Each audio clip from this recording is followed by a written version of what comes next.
It's fixing the VCR for our parents. You got it. Large. Right. Yeah. Yes. Right? Like, can you program the VCR? Yeah, well, and that was the generation thing that, that's like a trope, but it was literal too. You got it. Yeah. How many extras walked into the living room to see their parents suffering over the VCR, trying to like get the clock to stop flashing 12, right? Over and over and over. And they're just like, all right, get out of the way. I'll fix it for you, right? I'm going to have to put a clip of what a VCR is for A VCR some of our younger listeners. Like, what's a VCR? But all the extras know.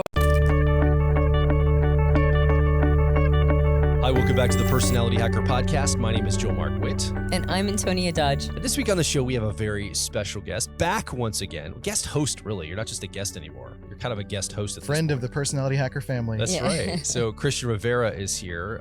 Both our media producer, art director, and often co-host guest that comes on the show to share ideas and things with us. So welcome, Christian. We're glad you're with us today. It's very exciting. This gives me life, and I'm just so excited to do this with you guys. You're always the guy behind the camera doing the editing. You come to our live events, and you're often with your production team helping shoot and record things. And I try to get you up here to talk as much as I can. We were in Gettysburg last year. We had you come up and share a few things about being an INTP, some advice you had. And I think it's really valuable to have you on the show. You've been in production for a long time. And again, I value your perspective as an INTP with INTP preferences. And I think it's cool to have you here. I appreciate that. I think it's fun to be a part of the creative process and helping with producing podcast episode ideas. And we talk a lot about big old theories and trying to distill them into ways that we could put this into a 45-minute whatever. So we're going to try to do that again today. Yeah. So we were in town. You were in town because we've been running our Personality Life Path program. And this past weekend was our big 3-day culmination of that. It's an 8-week program where we go through all 8 of the Jungian cognitive functions. We help people see the archetypal energy in the world, in their lives, in their personality. And it was huge. And you actually went through some of it too, as this time around, the cycle around, because you wanted to do some personal growth stuff. Yep. So we're kind of on a high, and you're here in town, and we thought there's been a book that yourself, myself, and Antonia have been really tuned into lately.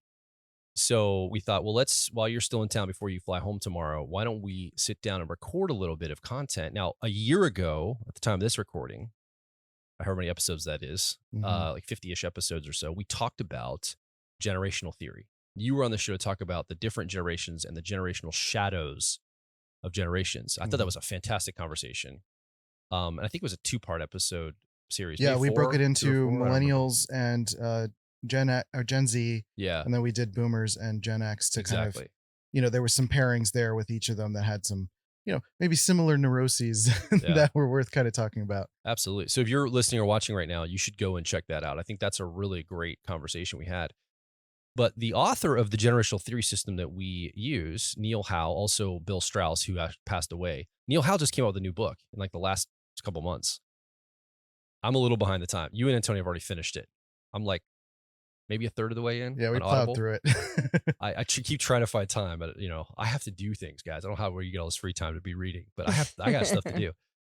Anyway, the point is that you guys have both finished it, which actually I can feature what I can't fix. I haven't gotten all the way through it. I know the frameworks. We've had a lot of conversations. It's building upon previous work. So it actually is kind of nice because I can kind of then be a liaison for somebody maybe watching and listening, the fourth person in this conversation. I can maybe ask the questions and frame the conversation in ways that they can't because they're not here with us, but I don't know all of it either. So I have some questions about how this all comes through. So today I thought what we could talk about is, let's talk a little bit about the framework of what Neil Howe brought. I think it would be great if you could just explain generational theory framework in a minute here, like for 4-minute explanation. So somebody that didn't watch the other shows, doesn't know what we're talking about, has a quick framework for it. That I thought would be really interesting to start to find maybe some of the application in this. We talked about theory, but what's the through line? Where do we have access as generations? I have a different generation than you, Christian. Yep. We come from 2 different generations. What's like the actions I can do? What can actually, it's just an exercise and, well, that's interesting. Generations, cool. Or is there something that we can use in our lives and understanding around it? Yeah, I think there's a lot to break down here. I mean, this is the book, The Fourth Turning is Here. And Neil Howe and William Strauss did a ton of research over decades at this point where they weren't even looking into this. And some of my favorite theories or models have come from that. I think the Graves model was kind of that idea. He was just doing general research, and then the model formed. It's almost like you just discovered it. And I think that's the case here with generational theory. They just discovered this pattern. And it's been a pattern over many, many centuries at this point, going back to the 1500s. Specifically, they reference Anglo-American history, but it's it's referencing all sorts of different experiences all at the same time. And one of the biggest ways that I started to think about this and ways that I can understand the framework itself is that it's a shift in mindset from a linear thinking around time to a cyclical or circular relationship to time. And they use the word saculum. I forget the full explanation of what the word saculum actually means, but think of it as cycle. And saculum lasts an 80 to 100 year cycle of, kind of think of it as like an era change. If you think of everything before World War II, it feels like a completely different world. Yeah. And before that was the Civil War, which was a completely different world. Before that, I believe it was the American Revolution, completely different world, right? So it's sort of tracking these different worlds and these different eras that change in human history. Because after 80 years, people who fought in that last big war are now either settling to a degree that they don't have interaction with the world, or they're literally dying off and moving on. And who's left behind are the generations that are left with our ideals and figuring things out. So we've got this 80 to 100 year cycle that we're towards the end of, and that's what the fourth turning is referencing. So I'll get into that in a second. So the 4 turnings essentially are, go ahead and grab that. Sorry. Yeah. I keep slapping it, right? So it's just a nervous tick. So we've got, if you take the 80-year cycle and you break it into 4, you've got these 4 seasons, which essentially amount to what is called generation. You've got 20 years that fit a generational tone of sorts. And the generational tone is usually marked by something that starts the generation and something that ends it. It's where you've got this big 80-year cycle that changes the whole sort of tone of the world itself, in a sense. You've got these generational seasons that change the tone within that world. Yeah. Right. 80 years is roughly about the average lifespan of a person that you talked about. Like, we kind of have that framework. I mean, some people live a less, some people more, but it's like the average-ish age of a person's life. So that kind of makes sense. And then if you think about it, there's kind of also 4 like seasons of my life too. Like, I've got up until 20 years old, I'm like a young kid and a teenager. I'm trying to figure stuff out. Between 20 and 40, that's like a young adult season of life. I'm figuring things out. Then between 40 and 60, it's like a midlife. And then 60 plus, 60 to 80 and beyond is like elderhood. And I'm figuring out like my legacy and what my life meant, and thinking about like passing the torch to the next generation, that kind of thing. Right. And each of these generations of people that are living during these different time periods bring a different tone. You've got, people living in childhood, people living in young adulthood, people living in midlife, people living in elderhood. And those generations, kind of based on their programming, their life experience, all of those elements, that it's almost like the alchemical reaction of those things create this tone, plus the circumstances of life. So post World War II, for example, we started getting into the high, or what we call generational spring. That is the first era in this 4 turning framework. And that's post-war. Everything's being reconstructed. Everything's exciting. Like, it's like you survive this massive thing, and there's this fervor and excitement for what the future holds, and building institutions and all this novelty of invention, and a lot of things are really coalescing together. After that 20-year cycle, you then get into what is called the awakening, which is an opportunity for, it's almost like this settling in process. Now that everything has been built, it's like, let's have some fun and loosen up in this territory. It's like summer. You're going to the beach. You're not working a lot. You're taking vacations. It's sort of that general tone of what's going on in the country. And then you get into this next 20-year cycle, which is the unraveling, which is this decreased demand for order, because that's part of what the first 2 brought, was like having civil order. And then the desire for order starts to break down. And then also actually the order starts to break down because we get too comfortable, and the alchemical reaction of the new generations that come in start to shift and change. And so things start to unravel. And then now we're in this winter season, which is more of this, what is called the crisis time period, where we've got a continued seemingly downward slope of loosening the reins on, all of our, we've got these desires that we've been clinging to. The older generations are clinging to more conservative values. And then you've got younger generations looking for a new world in a new way, because they've only experienced unraveling. They've only experienced this sort of tension time period of crisis. And we're kind of in that tension time period of crisis. So in those previous podcasts, we kind of go into the details of what those mean relative to our experiences as like boomers and Gen Xers and millennials and Gen Z. And the book goes into so much like detail that my 10-year-old SI introverted sensing memory is like in awe of all of the details in this book. But I think that's the general gist of the framework. And then each generation that's born in that time period, you know, for the boomers, it was 1945 to around 1960. That's the cohort that was born around that time period. They're referred to as the prophet generation, as in prophetic, as in visionary, as in casting values, and they have a lot of desire to build culture. Yeah. Because they grew up in a time period where the institutions were pretty settled. And so what they have to do is now they can focus on culture. You've got Gen X that were born around 1961-ish to 1981-ish. And that was the generation that was the latchkey kids. And while the boomers were getting older and going to these awakening, like spiritual retreats and stuff like that, and including their parents, the silent generation, we're starting to like now loosen up and go do those things. Like, I've been such a good citizen my whole life, and now I get to like loosen up. That's what I mean by that summer time period. But Gen Xers being born in the summer, it's like, well, there's nobody here to take care of me. Everyone's out doing stuff. And that has an implication on that generation born in that time period. Same thing with millennials, 1982-ish to question mark, maybe 2008, 2005-ish, something like that.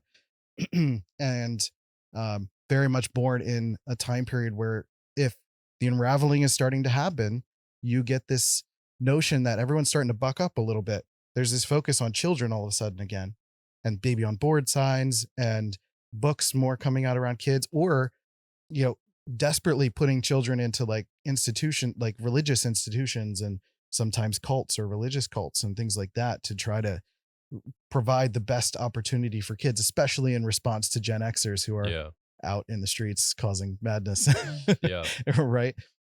And then you've got Gen Z, 2008 to question mark ish right now too, that is very much being born into this time period that is very overprotective. Like, I was just going for a walk this morning, and I was like, there are very few times these days where I just hear children playing. It's like, there's just like this anxiety and tension that even though we're in this like beautiful neighborhood where I don't get the sense that there's any danger here at all, there's still, I don't see kids anywhere. Yeah. It's like this overprotected time period, and they're learning to be little polite children. And, you know, they have to go inside while we're podcasting, like stuff like that. And it's like, we're working, you know, step aside, or there's a crisis coming. The adults need to do the work. You need to be obedient and behave and all of that stuff. So that's the general framework. And that's the general idea of what those archetypes are like. Did I do that okay? Yeah, I think so. I mean, I think that's more than the general gist. Well, okay, great. And I would say that a lot of people have a lot of different theories on, I think we all kind of have some common language about the generational cohorts. Like, most people say they call it Gen X. Most people call it millennials, and most people call them boomers.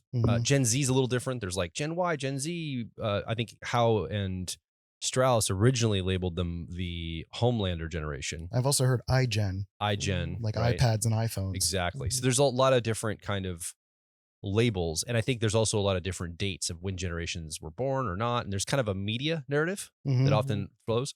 But I'll say, if you're listening or watching along, the Wikipedia article on this, the specific Strauss and Howe's theory, Wikipedia doesn't do a heavy lift on a lot of things, but they certainly do a really heavy lift on this. So just the Wikipedia article around this, I mean, they coined the term millennial with their book Millennials Rising, I think back in the 90s. Yeah. That's where we got the word, is from these guys and their work. And so they put a lot of effort into finding the pattern of when the generational cohorts start, the dates. I trust their dates better than any other media narrative, is what I'm trying to say. Yeah. I think they sync up well, and I think they make sense. And they've got a good reason for it. And they've gone all the way back to like the 1500s. Yeah. And now it's American centric, because they just had to focus. They wanted to take a pristine continent that didn't have an old world to take into account. Right. He talks about it in the book, the part I've gotten through.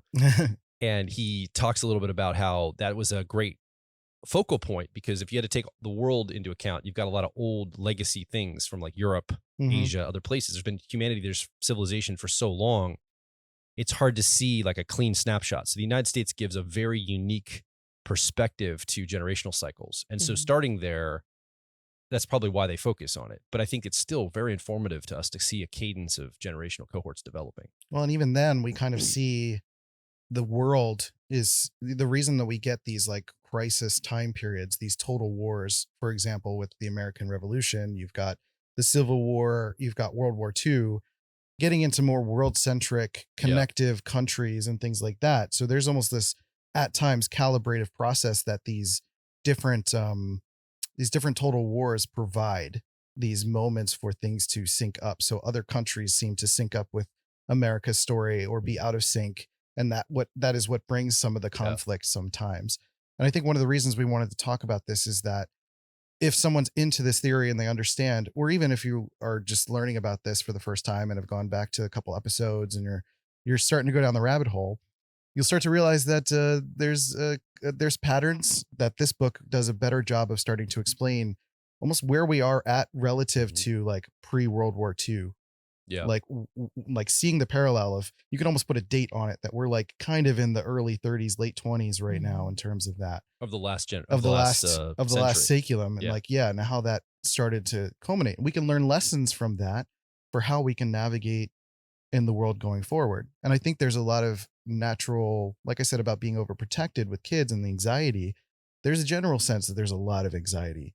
There's a lot of concerns. There's people doing polls and saying like, yes, I think there will be a civil war and stuff like that. So I'm not talking in any sort of conspiratorial way. I think people can feel that in their daily lives. And I think this provides, strangely, a lot more comfort as to what's going to come, because this provided a framework for me to understand that there's almost like he used the word constellation, that there's a constellation point where each generation, like we've got the Homelander Gen Z generation in childhood right now. We've got millennials in young adulthood and almost to the point of owning that time period. Gen X, midlife, and then boomers and elderhood. And we're like a few years away from each of those generations like fully owning that phase of life. Yeah. I mean, I'm 37. I think around like 41, 42, that's full on midlife, and my oldest generational brethren is like right on the doorstep. And the best, clearest example of this is the military. The military has a cutoff. I don't remember the exact age. I think it's 63 or 65, where the eldest generational leaders, the military leaders, the generals, are going to retire. The boomers are going to retire, and Gen X is going to literally take over the military. Yeah. And that changes the tone of the world. That changes the tone of the country for different generations to step into these different roles, for better or worse. Yeah. Yeah. Well, and I think that was a really good point that was made in the book, that we're not just on the receiving end of the influences of generations. We also, as generations, we influence the culture. It's like a back and forth. And that concept of the constellations, I think one of the most powerful, if we're trying to find a through line of like practicality, or why would we even talk about this other than just intuitive porn or whatever, as, oh, look, it's another cool system. Yep. There's the, like you said, after reading the book, I feel better about where we're headed into the future. Mm-hmm. Not to say that there's not like potentially really big stuff coming up that needs to be accounted for. But it gave me a renewed appreciation for all of these generations and the constellations, that they all have a part to play. Mm-hmm. And so if we can keep our finger on the pulse of that and not allow, because if you allow the media to do so, they will ensure that all of us are as divided as humanly possible, that we're at each other's throats in every way that you can split a demographic, and that includes generationally. And so what I love about the concept of generational theory is that each of the generations, like you mentioned, there's 4 generational archetypes. And those 4 generational archetypes keep coming up over and over. The prophets that are currently represented by boomers, the nomads, which are currently represented by Gen X, the hero generation, which is currently represented by millennials, and the artist generation, which is actually like sort of the bookends right now, Mhm. which are the silent generation, right? Which is the generation that preceded the boomers. Mhm. And then the up and coming Gen Z or iGen or Homeland or whatever you want to call them. And they're sort of our bookends right now. Mhm. And the artist generation, they're the ones who, like you mentioned, are children, or excuse me, they're the ones that are children during a crisis. And that means that when the crisis is complete, when winter is over and spring starts, and that's when boomers, the prophets start to be born. It's really that artist generation that sort of sets a tone and carries the values of that saculum through, right? Like they're the ones who almost are trendsetters of the value of the next 80 years. Right. Like, for example, the greatest generation, the GI generation, Mhm. which stands for general issue, Yeah. which is funny on Yeah. its own. Yeah. Like, they were very compliant, civil Mhm. focused generation. And that I think that's what millennials are desiring to be. Mhm. They built the institutions That's right. that we've been experiencing over these last 80 years. That's right. And then the artist generation, the silent generation, Yeah. carried those through They're the this torch bearers all the way through. to the point where we've got we have an artist generation, the only artist generation president as of this recording, That's right. who is still holding that torch. That's right. The only silent generation specifically of the artist. Yeah. Correct. Exactly. And so actually surprisingly we have a lot of elderhood representatives in our government, right? The Speaker of the House, like many senators, like there's a lot that are still part of that silent generation. Well, she's no longer Speaker of the House now. Oh, Time of this recording. But sorry. she was. She was You're talking about Nancy Pelosi. Yeah, up until And very you're talking recently. about Biden, Right. President Biden. Yes. Both of them are from that silent generation right. in the early 1940s. So That's that right. archetypical energy of the artist. And Yes. they're carrying a certain energy that was really important in the last saculum, but that's going to become complete. And then that same almost missive will be carried out by Gen Z into the next generation, right? Mhm. And it's like a handoff. And right now you can see why it would be kind of a complicated cultural storm that we're experiencing, because we still have a lot of that previous artist generation whose job it was to be the torchbearers of the previous values, that they're not retired yet, right? Mhm. They're still there, and it still feels like it's their job to bear that sort of like, make sure that those saculum values are represented, but that's going to become complete very soon, and Mhm. time all by itself will retire that voice. They're like, we'll die before we retire. Yeah. We'll Yeah. die first. And that might end up Like, happening. They're in their 80s and now, like mid 80s. Mhm. It's Right. crazy. But what that told me is that that's an important position. Like that's an important archetypal energy that our children, right? Because at least 2 of our 3 children are going to be artists, most likely. That our children will be doing the same thing for the next saculum. Mhm. And so that's an important role that it's easy for me to like have a little bit of piss and vinegar about. Like, come on, guys, why aren't you like, what's going on? Like, Mhm. but it's like, that's what they did. That was their job, and they're still doing it as long as they're alive. Right. And then you've got it's really easy to crap on boomers. I don't know why we've all taken to that. Mhm. But to some extent, their job as prophets is starting to become like they're going to have a bit of their say in how the next saculum gets set up, but probably a more muted voice, because their time of real cultural influence is during, like you said, summer. It's in Mhm. that awakening, that spiritual awakening. Mhm. Gen X, fascinatingly enough, you don't really hear about Gen X much, but during the crisis is their time to shine. Like Mhm. they start stepping up and becoming the generals and becoming the leaders and Mhm. becoming the people who are just like they're practical, gritty. You used to being ignored, but I guess if nobody else is doing it, I have to do Well, it sort of feel. Mhm. It's fixing the VCR for our parents You writ got it. large. Right. Yeah. Yes. Like, can you program the VCR? Yeah, well- and that was the generation thing that, that's like a trope, but it was literal too. You got it. Yeah. How many Xers walked into the living room to see their parents suffering over the VCR, trying to like get the clock to stop flashing 12, right? Over and over and over.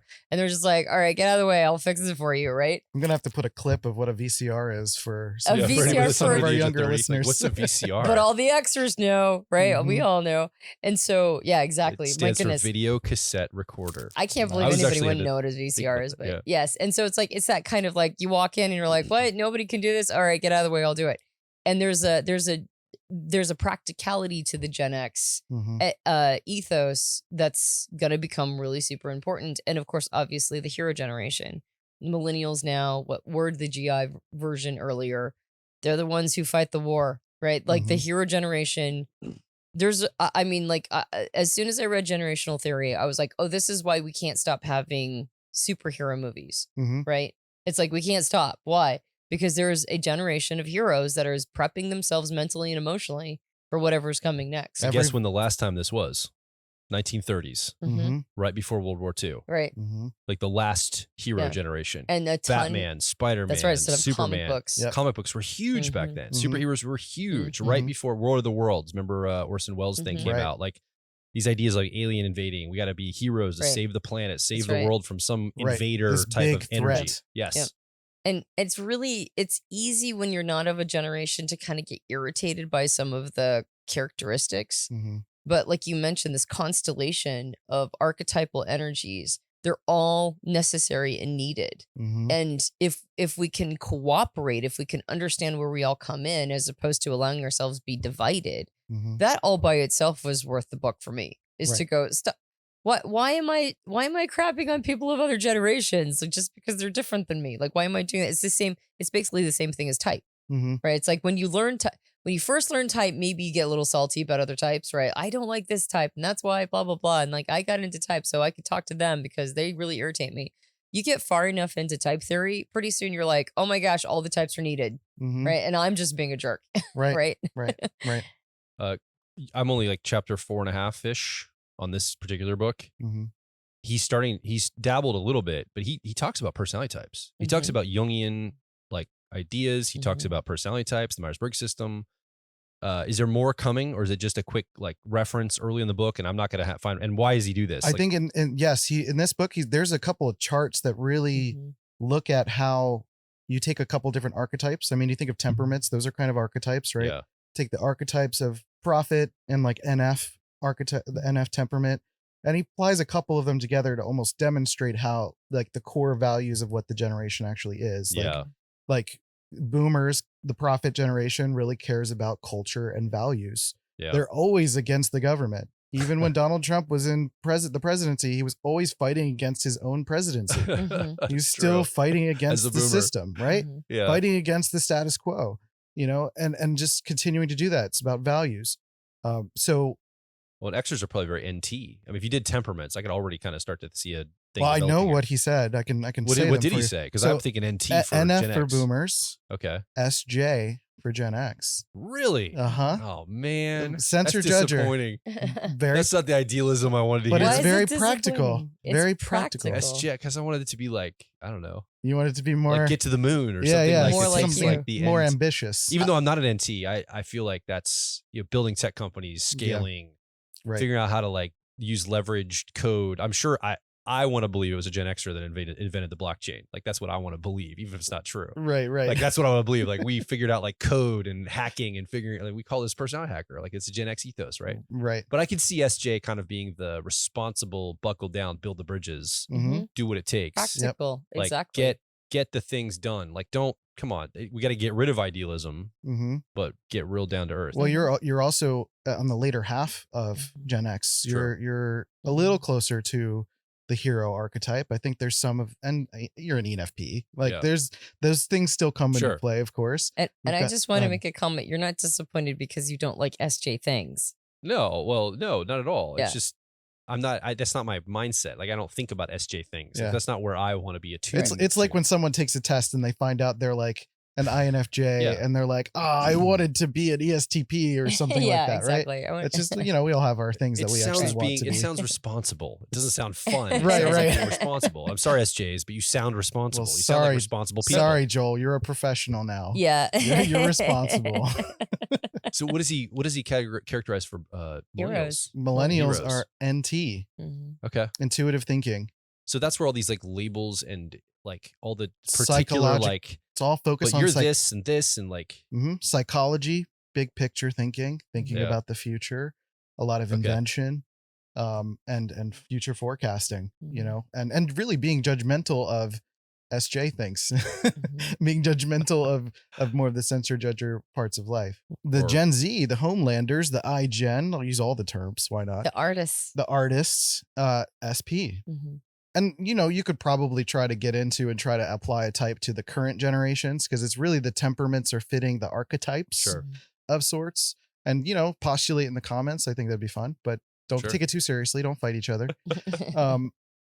SP, sensor perceiver, right? And they're just much more, they have to be in the moment because they're buckled down. They're having to be at home all the time. And it's adapting to their environment and adapting to their situation. Yeah, like when you're not in school for 2 years for a pandemic, you're kind of in a hunter-gatherer mode. Like Yes. you're kind of in this, like, I just got to respond to the environment. What's going on today? Am I going back to school yet? Is everything back opened up? Mhm. I mean, it's only 2 years of a person's life, but it's a good way to look at it, like a lens to look through of what kind of the pandemic brought forward is like writ large. Like, okay, that's kind of in a snapshot of their generation, what they're dealing with. They kind of, institutions are breaking down. They have to kind of Mhm. figure it out. They Well- got to be responsive to the moment. Right. And that's a precursor, right, to what, according to generational theory, there's a crisis coming, right? I mean, it might feel like we're already in it, but every saculum completes in what they call total Oh. war. I'm sure in And so- 1938, it felt like we're already in a crisis, Great Depression, and then Yeah. World War II hits. It's like, how Yep. worse could it get? Pearl It Harbor. gets and way all- worse. Yeah. Mhm. Exactly.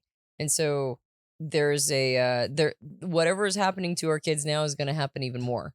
Mhm. Right. And how we respond to it. He's basically like, I don't think that he speaks in like doom and gloom, fatalistic inevitability. It's all going to be bad.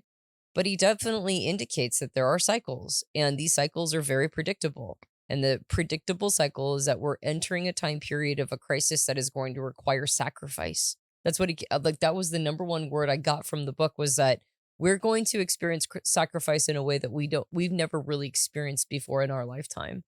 And our kids are going to have to be responsive to the levels of sacrifice that are asked of us. Now, not every single person will be asked to sacrifice at that level. You know, we've talked about how during the Civil War, there were people who sacrificed everything. And it was, I mean, like it massively, radically altered every aspect of their life. And then there were other people who were getting letters about it. Mhm. Right. Mhm. And so there's always that piece. Like, who knows who's going to be asked to sacrifice? Who knows which pockets of our demographic are going to be hit the most and which ones are not? But you can tell that it's coming up. And and so that constellation of generations, it's like, can we prepare to understand what our place in all of this is going to be, so that Yeah. if we're asked to sacrifice, we understand that it's, you know, like not every crisis ends up becoming something that destroys everything. In fact, like the last few cycles in America, our saculums have ended in terrible circumstances that galvanized the communities and the cultures, and we Mhm. came out stronger on the other side. That's not to say that that's inevitable, right? Like sometimes the total wars end up in a saculum of an 80-year experience that is not fun for anybody. Mhm. But we've actually, almost every single saculum, somehow we've gotten on the other side and been stronger on the other side. And so that's entirely possible. Mhm. It's just how we treat our crisis. It's not whether or not there's going to be one. We can't prevent it, but how do we respond to it? And how we respond is really important for setting the values of the next 80 years. And you can almost feel it. I almost feel like this hungry hippo energy of who's going to be able to set the values of the next saculum. Yeah. And I kind of feel like whatever is asked from us is going to shake things up so much that whatever we're fighting about right now is probably not going to matter that much. No. That's my guess. No, not at all. I think it's really interesting to think about this constellation idea. The constellation forms, it's like a unity point, a moment where like the stars are already moving, like Mhm. everything's already in motion, Mhm. meaning that the things that we're doing in our everyday lives are going to amount to that. Like, for example, you mentioned the media earlier. Like when I come over here, you guys talk about the media way more than I ever care about it. Yeah.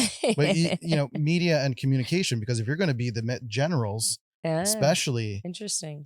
in a really world centric time period where there's mass communication, and it's not like you're just going to the local town hall and wrangling people, but like Yeah. You have community. Personality hacker is a community that you are the leaders of, and learning over time, like, where are you leading people to and how can you guide them? Now, in this case, you're usually leading people through something like personality life path to be able to bring them bring their best selves to their lives and their situation. Yeah. I think that's a version of that, but it's very much like been this path of developing your relationship to media and communication, and therefore being judgmental about the mass media who's lying to people or misleading people or not communicating effectively, not being good leaders.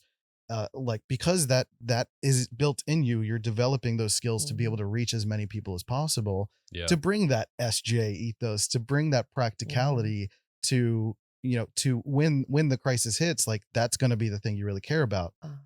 And I Yeah. just realized, and we too, I mean, I don't know if I could hate the media more, but part of that SJ ethos, if you translate it into cognitive function terms, and I have gotten such a profound appreciation for the cognitive function of introverted sensing or memory, like beyond what I ever thought before, because I was your typical stereotypical ENTP who was like, my fourth function, that's not necessary, right? It's all boring, blah blah blah.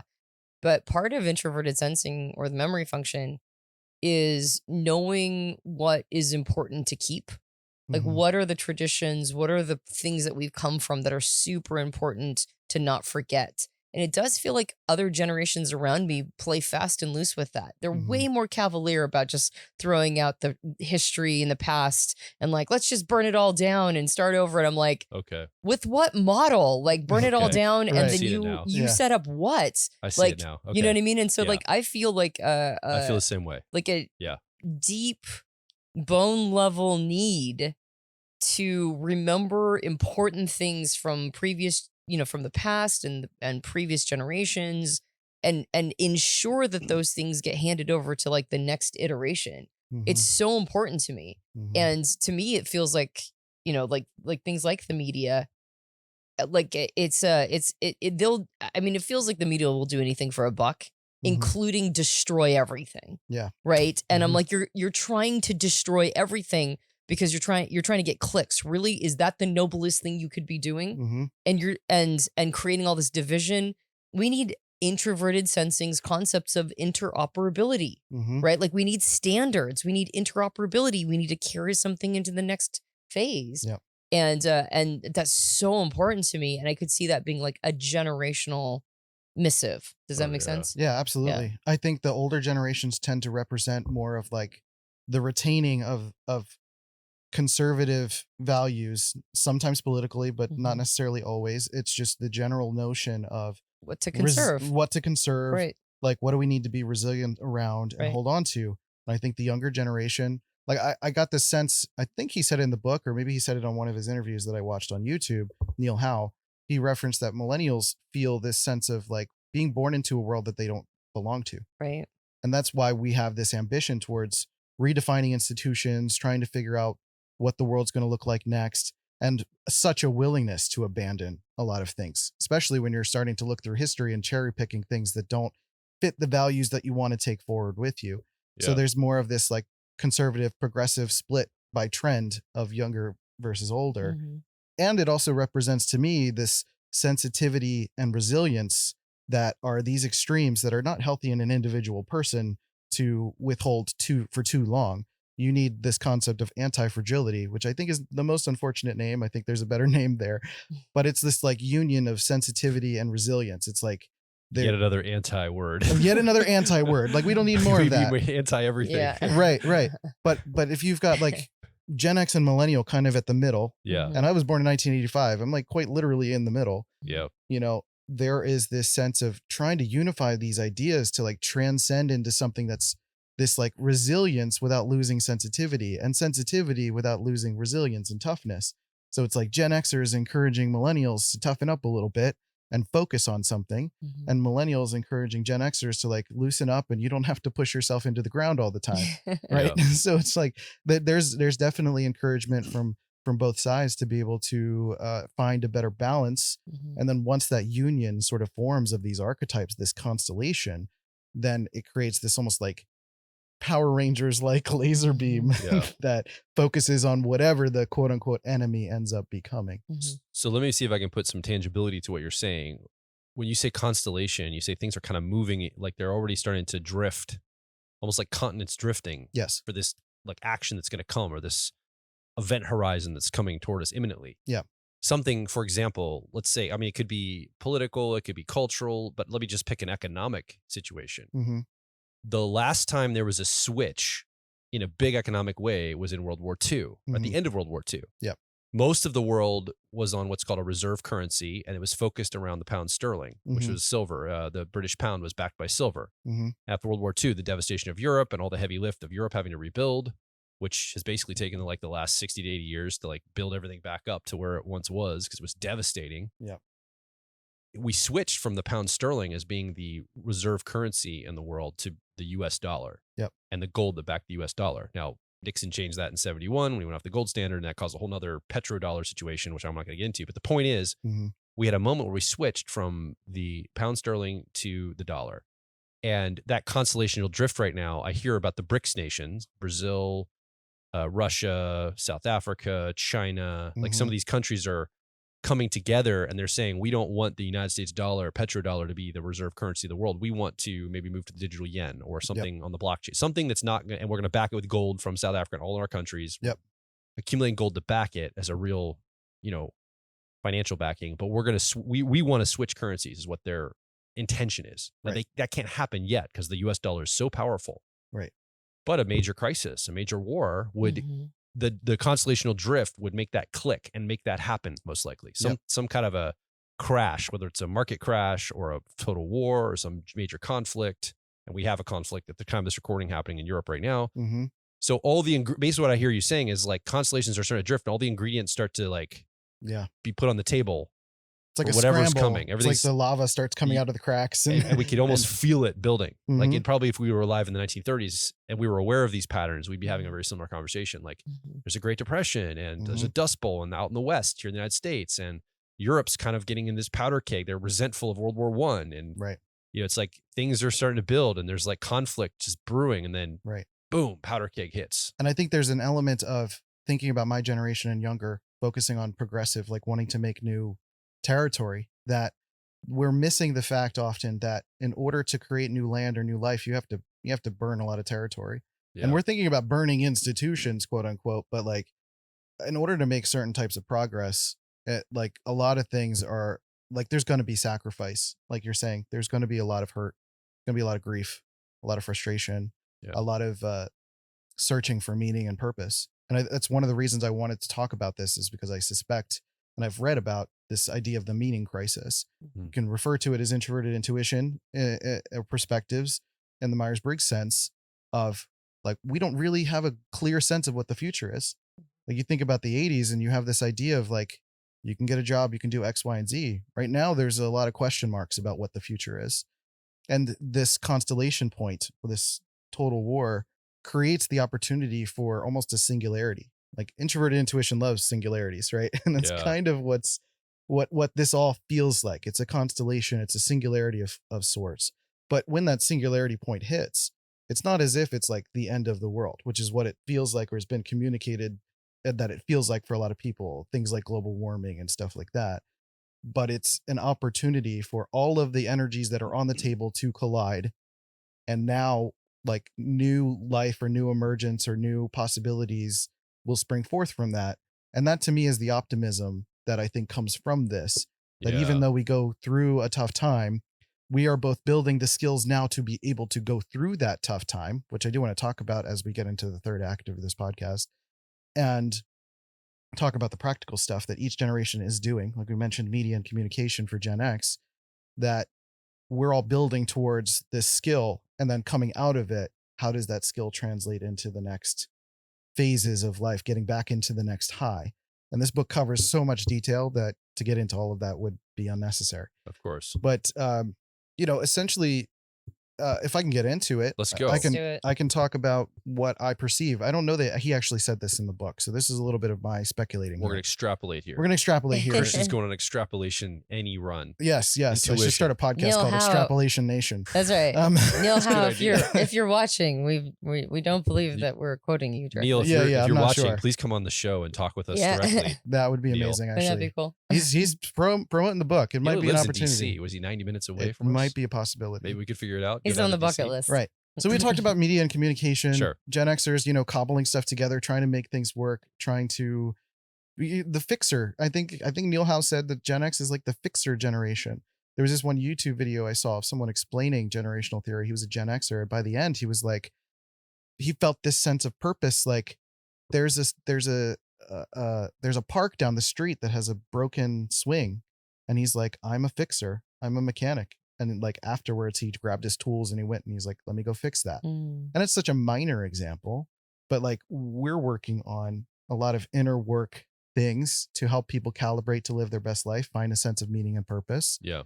And that to me is like fixing, not in the sense that people are broken, whatever. Or but it's hacking, though. or We're helping hacking. them hack a better way. hack a better way, hacking your life, to find a shortcut or a warp whistle if you're a Super Mario Brothers fan, And so I think each generation has a version of what they're preparing to do. Sure.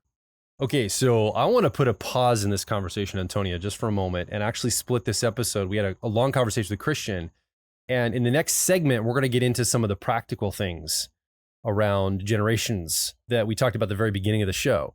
So before we get into that, and it doesn't end up as like a 2-hour conversation, we thought we'd split this into 2 parts, put a pause in this, and in the next episode, we'll pick back up in the conversation with Christian and Antonia and myself, and we'll go into some of the practical applications that we see around generations, maybe some access points for you in your generational cohort to get involved in, growing your generational ideas, figuring out what kind of opportunities are for you in your cohort. So what you can do right now, though, in the meantime, is come over and make your voice heard. There were 3 of us in this conversation. You're the 4th person. You weren't able to be here with a microphone, but we do want to hear from you. Head over to personalityhacker.com. Directly below this episode, you can leave a comment, ask a question, or more importantly, share your story. Again, stories are compressed experiences. They let us know where you're coming from, what's going on in your life, and we get to vicariously live through your experiences by the stories you share with us. So again, come over to personalityhacker.com and make your voice heard. And if you enjoyed this podcast, you can subscribe to us on iTunes and various Android platforms. If you leave us a rating and review on on iTunes, it helps us out a lot. You might be watching this on YouTube as a video podcast. If you enjoyed this episode, you can subscribe, and hit the little bell that lets you know when a new episode comes out. We have a book. It's called Personality Hacker. You can get it at all major book retailers. And if you leave us a rating and review on Amazon or on Goodreads, that also helps us out a lot. And make sure that you tune in for episode number 2 of this 2-part generational podcast, because I think you're going to really appreciate some of the information we go over with Christian Rivera about the practical applications and some of the things that you can do for your generational archetype. Yeah, my name is Joel Mark Witt, And I'm Antonia Dodge. and we'll talk with you on the next Personality Hacker podcast.